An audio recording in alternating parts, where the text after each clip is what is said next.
Let's start with the earliest church father, namely Clement of Rome. In fact, the letter of First Clement is specifically written in response to a sedition and schism in the church at Corinth. Clement criticizes them for their shameful, detestable, utterly abhorrent, and abominable sedition. Clement takes the situation very seriously, using very strong language. And Clement praises them for the unity and obedience that the Corinthian church had prior to their schism. How does Clement believe that unity can be achieved in the church? His answer is clear: through hierarchy and obedience to that hierarchy. He compares the church to an army where there are different ranks who obey those in a superior rank to them. Not everyone is or can be the general of an army. Drawing on Paul, Clement also compares the church to a body where all parts work together harmoniously under one common rule. Otherwise, the body cannot preserve itself and it dies. And each member of the body has its own special gift. The laity have their own gifts and laws to follow, as do the clergy have their own special gifts. Clement goes on to compare the apostles to Moses in Numbers 17, when the 12 tribes of Israel quarreled over which tribe would possess the priesthood, and Aaron's rod blossomed as a sign of God's choice to put an end to the strife and the dispute. In a similar way, Jesus somehow told the apostles beforehand that there would be struggles and strife over the office of bishop. Having perfect foreknowledge of this, the apostles took steps and gave instructions for how new leaders, new bishops would be chosen after the men they had already appointed had died. Again, to be clear, the apostles had already chosen their own successors. They left instructions for successors of their successors. Early church writings tell us Clement was a disciple of both Peter and Paul, and ordained and appointed the Bishop of Rome by Peter himself. So he is in a position to know that this is what the apostles established. And this apostolic tradition of apostolic succession makes perfect sense of and provides context for Paul's letters to Timothy and Titus. Paul basically says the same thing himself in 2 Timothy 2:2, when he tells Timothy to entrust to other faithful people what Paul has entrusted to him. By the apostles setting up an orderly succession of leadership, they obviously sought to avoid division and to create unity in the church. Clement continues to rebuke the Corinthians for their strifes, tumults, divisions, schisms, and wars, not merely comparing, but equating it with dividing and tearing in pieces the body of Christ, referencing Ephesians 4 and Romans 12.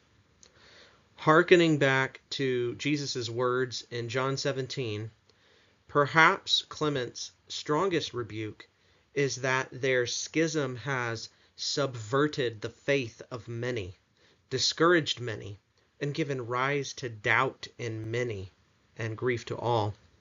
Jesus prayed that all Christians would be one so that the world might believe that the Father sent him. But when Christians are divided and fighting with one another over leadership and authority, that scandalizes the world, both Christians and non-Christians, undermining the faith to varying degrees, sometimes subverting it completely, sometimes discouraging it, or sometimes giving rise to doubts. And not only do schisms undermine faith, but naturally they undermine love. Love seeks communion, unity, and harmony, not disunion, disunity, and disharmony. Clement goes on to target the leaders of the sedition and disagreement, saying they should have humbly accepted blame rather than harm the concord which has been well and piously handed down, and also that the rebel leaders would do better to acknowledge their transgressions than to harden their hearts like those who rebelled against Moses.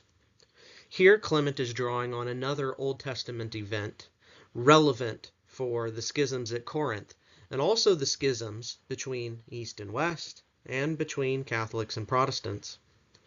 Clement refers to Numbers 16, where Korah, Dathan, and Abiram rebel and challenge Moses and Aaron for their leadership and priestly positions of authority. Let's hear what these rebels have to say, and think about what it reminds you of. And I quote, "For all the congregation are holy, every one of them, and the Lord is among them. Why then do you exalt yourselves above the assembly of the Lord?" Can you hear the pride and envy in the words of Korah, Dathan, and Abiram? What do their words remind you of? It reminds me of Protestant objections to the priesthood or the episcopate, and especially Protestant and Eastern Orthodox objections to the papacy. Clement reminds the Corinthian rebels that the rebels against Moses were condemned and swallowed up alive by the ground. Clement continues speaking to the rebel leaders, telling them how they should think about the situation if they are truly noble, compassionate, and loving. He says they should prefer exile or discipline rather than the continued sedition, disagreement, and schism. Clement says they should prefer peace with the rightful presbyters set over the church at Corinth, that they too should submit themselves to the presbyters and receive correction from them in repentance. He says they ultimately need a change of heart, to learn to be subject to the rightful authority, laying aside their pride and arrogance. Lastly, he raises the stakes with the threat of excommunication, saying to them, "It is better that you should occupy a humble but honorable place in the flock of Christ, than that, being highly exalted, you should be cast out from the hope of his people." This reminds me of Christ's own words in Matthew 23:12, where he says, "Whoever exalts himself will be humbled, and whoever humbles himself will be exalted." I did a whole video on Clement of Rome and his first century letter to the Corinthians and its implications for papal jurisdiction and infallibility. I encourage you to check it out. Ultimately, Clement of Rome exercises papal authority and jurisdiction in his letter to the church at Corinth and restores peace, order, and unity to that distant Eastern church.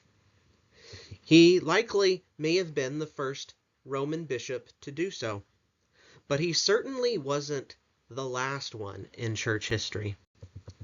Popes Leo, Hormisdas, Agatho, and Hadrian also immediately come to mind, restoring peace, unity, and orthodoxy to the East.